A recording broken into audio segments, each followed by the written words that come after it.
Salut la Dream Team! Aujourd'hui on se retrouve pour l'ouverture du Festival de la Reine des Neiges. Et on a notamment pu faire la nouvelle attraction qui se trouve là où vous pouvez dessiner dans les studios. Il faut arriver 1h15 à l'avance parce que y a beaucoup de monde qui veulent faire l'attraction vu qu'elle est nouvelle. Et du coup, préparez-vous bien au froid si vous y allez en période hivernale parce que vous attendez dehors. Sinon, du coup, vous allez avoir des explications, bien sûr, avant de commencer l'attraction. Et ensuite, ça va se dérouler un peu comme une espèce de spectacle devant un théâtre, devant une scène. Mais vous allez bouger d'une pièce à l'autre. Il y en a deux. Et vous êtes en interaction avec les personnages principaux et ça c'est super sympa pour les enfants. Ils vont aussi danser, il y a une chorégraphie, ils vont chanter, bien sûr ils vont reprendre les musiques du film de la Reine des Neiges 1 et non pas du 2. Ça c'est bien à préciser parce que pour tous ceux qui voulaient vraiment les chansons de la Reine des Neiges 2, il n'y a que la Reine des Neiges 1. La Reine des Neiges, une invitation musicale, n'est pas vraiment une attraction mais plutôt un spectacle. Et vous retrouverez donc dans la première pièce Anna, Christophe et Sven. C'est assez sympathique et plutôt particulier puisque vous êtes vraiment très proche des comédiens.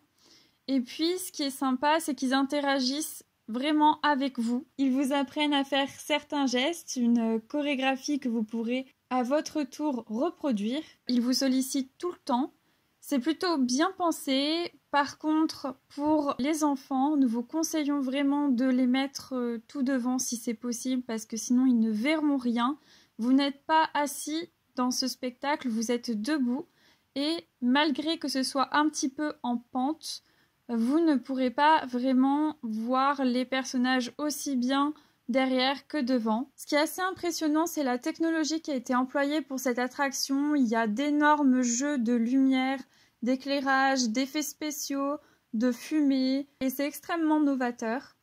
Les costumes sont bien travaillés et sont assez ressemblants. Les chanteurs ont une voix mais spectaculaire. On a énormément l'impression d'être face aux vrais personnages du film. Et vous revivez donc la plupart des chansons du film et ça c'est génial pour tous les fans de la Reine des Neiges. Petite précision en ce qui concerne ce spectacle, il n'est pas temporaire, ce n'est pas un spectacle qui a été fait uniquement pour la célébration de la Reine des Neiges. Il est présent dans le parc toute l'année, donc si vous ne pouvez pas venir pendant cette période, vous pourrez quand même le voir à un autre moment de l'année. Et maintenant, on va se diriger dans le parc principal pour assister à la parade puisque ce sont les deux seuls éléments qui font partie des festivités de la Reine des Neiges. En ce qui concerne la Reine des Neiges 2, un voyage enchanteur, ce n'est pas une parade à proprement parler vu qu'il y a qu'un char et environ 20 danseurs. Ce serait plus un défilé avec plein de références à la Reine des Neiges 2 et c'est juste magnifique. Le char, il est vraiment sublime. C'est vrai que quand on a vu le char arriver devant le château, c'était un moment assez magique. Cependant, les costumes des danseurs qui étaient devant et derrière le char étaient censés représenter les éléments, mais on n'a pas très bien compris toute la signification. Parce qu'on peut voir des feuilles sur les robes des femmes, puis des éventails qui étaient censés représenter peut-être l'eau, mais l'eau est représentée par le cheval. C'était un peu farfelu, on ne savait pas trop d'où ils sortaient ces éléments. Mais en ce qui concerne les personnages principaux, ils ont été très bien choisis. On reconnaît le personnage qu'ils interprètent. Je pense notamment à Anna quand elle est sur le char, donc sur le petit bateau. Dans la séquence où elle est en train de tomber. Et contrairement au Festival du Roi Lion, les danses et tout ce qui s'ensuit se passe vraiment sur la place. Il faut savoir une chose, c'est que pour se placer, il faudrait plutôt aller du côté de Frontierland si vous voulez voir les danseurs. Parce que du côté Tomorrowland, sur la place de Main Street, en fait, le char va s'arrêter pile devant vous et vous verrez strictement rien. Cette vidéo touche à sa fin. On espère qu'elle vous aura plu.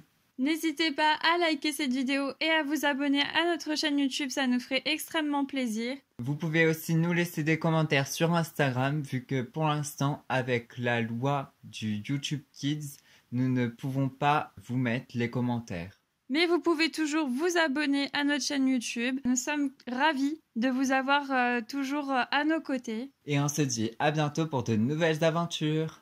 Ciao